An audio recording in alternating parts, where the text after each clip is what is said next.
शेतकऱ्यांसाठी 4 जुलै आत्ताच्या झटपट ठळक बातम्या। फडणवीस साहेब सत्तेच्या शेवटच्या काळात तरी महाराष्ट्राची वाट लावू नका, प्रकल्प खासगीकरणावरून रोहित पवार यांचा निशाणा। पुण्यासह जिल्ह्यात आज रेड अलर्ट, विदर्भ मराठवाड्यात जोरदार पाऊस कोसळणार, ऑगस्ट आणि सप्टेंबरमध्ये अधिक पावसाची शक्यता। पालखेड धरण 80% भरले, धरणातून 2343 क्युसेसने विसर्ग, नदीकाठच्या लोकांना सतर्कतेचा इशारा। सुरगाणा तालुक्यात संततधार उंबरठा रोडवरील वाहतूक ठप्प, आपत्ती व्यवस्थापन विभाग कक्ष स्थापन, दोन्ही रस्ते वाहतुकीसाठी खुले।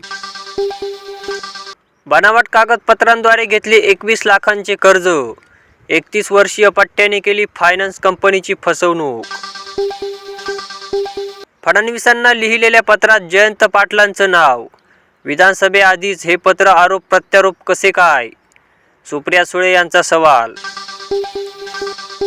जमीन परत न देणाऱ्या सावकाराविरुद्ध ॲट्रॉसिटी, 2 लाखांचे केले 17 लाख रुपये वसूल।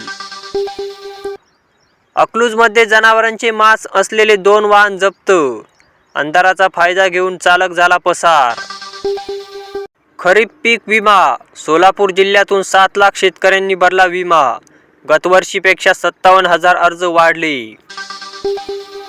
सोलापूर जिल्ह्यामध्ये पावसामुळे विषारी सापांचा संचार वाढला, गाजीपूर, येळवण, बोरगाव, मंजू येथे सर्व मित्रांनी 3 सापांना दिले जीवदान।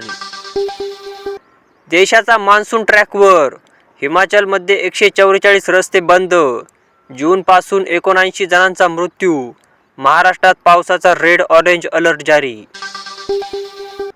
पुण्यामध्ये मुसळधार पाऊस, खडकवासला धरणातून 27,000 क्युसेसने पाण्याचा विसर्ग सुरू।